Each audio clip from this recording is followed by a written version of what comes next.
Alright, hey everybody, welcome back to the PDRS channel. So that's how Road to Pro went. Um, didn't go great. The rest of the race was really fun. I had a really good race, door to door with a lot of drivers for most of the time. The worst part about that is that was coming to, I think, 8 laps to go, and the driver that gave me the old chrome horn was actually a lap down, and had been a lap down since the first round of pit stops because he missed his pit stall or missed a pit entry or something and got a penalty and ended up a lap down. And I'm pretty convinced that that driver actually tried to spin me out on purpose because he was the next car that would get the lucky dog if there were a caution to come out. And he had a really fast truck. Um, but we would have brought home maybe mid pack.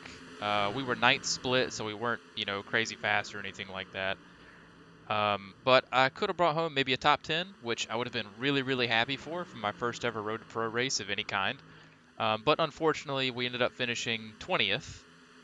But I can still bask in the fact that his attempt to spin me out failed and did not bring out a caution. So he finished 26th, still a lap down, and behind me. So that made me feel at least a little bit better. So that's the Road to Pro update. Now, on to today's track guide video. I apologize for it being about a day late. I hopped on to try to get this thing going and created, and iRacing was down for maintenance, so I had to tweak my schedule a little bit. But we are taking a look at the Xfinity car around Atlanta Motor Speedway. Now, you may or may not know that iRacing just did a heap of updates to a lot of these tracks that change the way they race completely. Um, I remember Atlanta being pretty much, one lane. You could maybe get the top working, but it wasn't really a multi-groove style track. It is now. You can make almost any lane work depending on how your tires are, what you're comfortable with driving, and it really opens up your possibilities here. You can drive more to your ability instead of having to follow the leader or do the same line everyone else is doing and just hope that the drivers in front of you burn off their right front tire more than you do. Now, I'm not going to pretend to know exactly everything that changed or what all it means, but the takeaway from it is the fact that you can get some multi-groove racing going. You will see drivers take vastly different lines throughout the corner, throughout the race, and they might be making up time in different spots compared to you, and vice versa. I know they've also changed the drafting model quite a bit. I'm not sure how much of that change has made it to the Xfinity cars quite yet, but, and maybe it's just in my own head, I feel like the cars are thrown around by the air a little bit more. It might just be me in my own head, but that's kind of what it feels like. When a car pulls up in front of me coming out of the corner, I can feel myself get tighter, and if somebody's right on the back of my bumper heading into a corner, I feel the car get a lot looser than it normally is.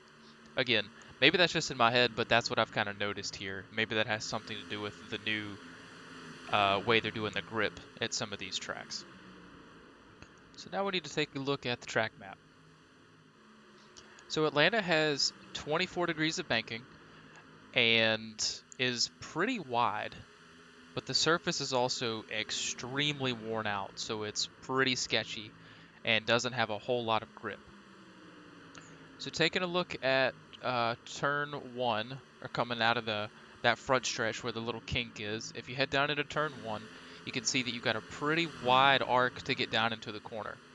But as you go through the corner and head out towards the exit of turn 2, you see that it kind of tightens up a little bit. So from videos past, we've learned now that that means that it's more of a later apex corner because the track doesn't have a whole lot of grip. It's tougher to hold the car down there as you come out of the corner. The entry of turn 1 has a tendency to feel a little bit light, and then as the car loads up into the corner, it feels a lot tighter. And then on your way out of the corner, it will change depending on what you're doing as a driver. So if you get back to the throttle really aggressively and kind of a little bit later, then the car is going to want to start getting loose coming out of the corner. If you get back to the gas a little too early, then the car has a tendency to want to ride up towards the wall. And it does that because here in Atlanta, the banking kind of falls away from you more or less as you're coming out of the corner. So you don't have quite as much grip on the corner exits, and that kind of leads to this feeling of heading into a four-wheel slide and the car really gets tight. And that's why it's really important to try to get it angled down as you come out of the corner, and we'll look at an example of that later on in the video. There's also some kind of gnarly bumps in the middle of the lower end of turn one that you might hit, so be aware of those. They might kind of throw the car up a lane or get you a little bit out of shape. Heading into turn three, it's relatively standard. It feels like a pretty good corner, and you got a decent amount of grip. You can kind of turn into it, get the car loaded up. You can also ride the top, but it's really on your exit where you need to be aware of, because that wall out of turn four comes up really, really fast. So that's another corner that you want to try to maybe late apex or something like that. Typically for me, when I'm heading into turn three, the car feels uh, not really loose until about mid corner. And once I'm trying to get back to the throttle, then it starts wanting to kick around a bit more. So one of your biggest things to add to your toolbox for this week is managing your throttle input with your steering. And because this track is so fast and has so little grip, it's really important to try to get that practiced. You don't really use brakes here. You can in a later run if you do need to slow the car down just a little bit more, but don't use them too much because you'll just get those front tires extra heated up from the heat coming off of your brakes. So I turned mine to 63 just in case I need to hop on them a little bit for any reason. It feels like it gives me a little bit more control. Steering ratio, I like 16 to 1. Um, some other people I've talked to prefer 14 or even 12. It's just this one really comes down to your preference and what line you want to run and how you want to be able to feel the car. So with that out of the way, we'll go ahead and take a look at the qualifying lap, and then we'll talk about it afterwards.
So we come across a line to set a 31.243, which at the time of recording this lap was decent. There's still more time to be found, for sure, but that was an okay lap. This morning, iRacing changed the track surface model a little bit to try to tweak it, so it might have sped it up, it might have slowed it down, I'm not entirely sure.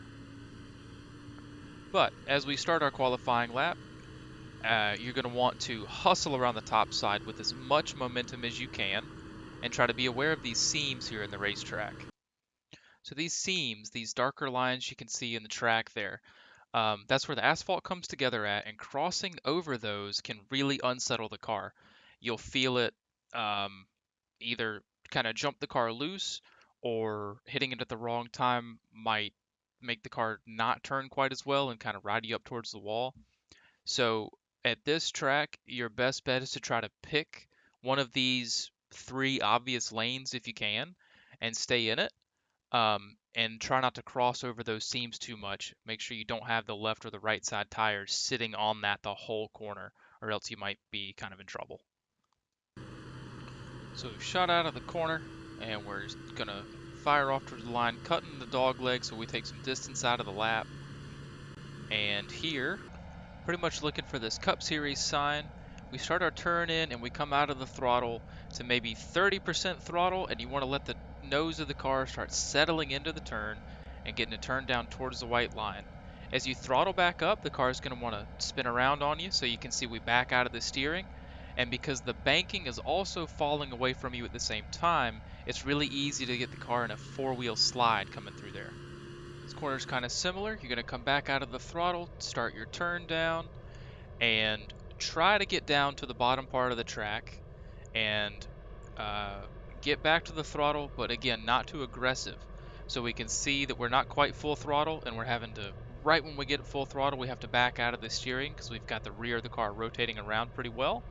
And just try to balance it and hold it there and play with that steering so that you don't ride up towards the wall too soon, but you get a good exit. And of course, on your corner exits, it's pretty unavoidable. You're going to end up hitting those seams, so just be conscious about what they might do to the car, especially if you're around other people, because then the car can act a little bit more unpredictable. Now coming up next, I want to show what a late race higher line looks like, or even a mid-race high line, and just discuss a little bit about what might be happening to the car, kind of what you're looking for. So the high side is going to be very much about patience. The low side is too, but the high side is more dangerous because you're coming up next to the wall. So we're going to be out of the throttle. Car might feel a little bit loose. Coming next to this Atlanta on the track, see the car bounce a little bit? There's a little bit of a hill that you go over.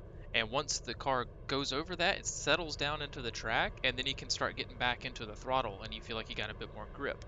Now, as you're throttling back up, the car's going to want to rotate, and you want to get it turned down off the wall a little bit.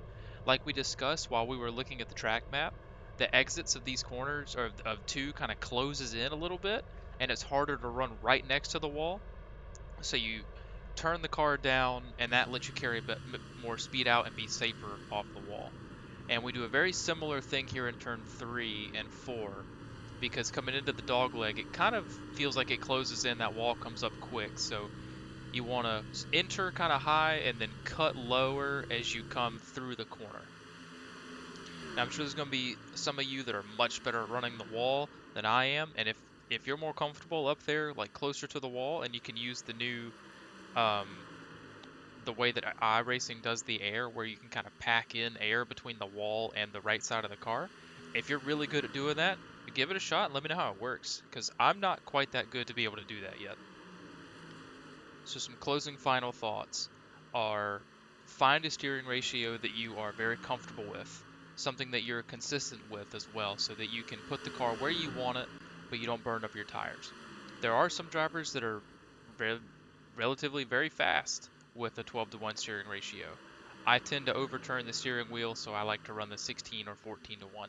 So find what works for you, especially at this track. Don't be afraid to search around for grip either. A lot of us are still getting used to how this new grip works in the track and where the line moves to, and kind of how to handle the high side versus the low side.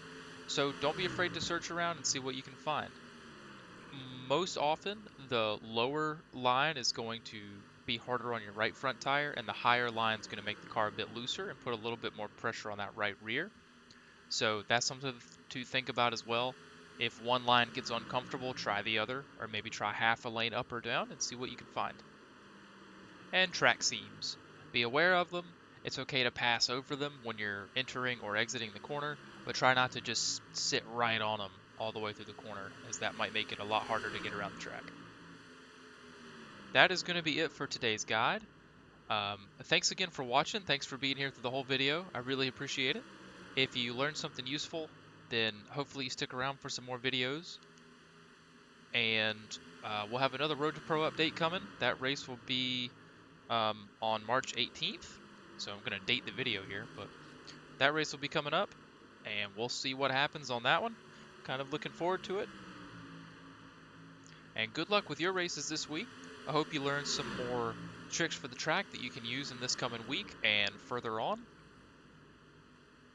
So thanks so much for the support, everybody. Thank you for being here, and I will catch you all in the next video. Have a great day.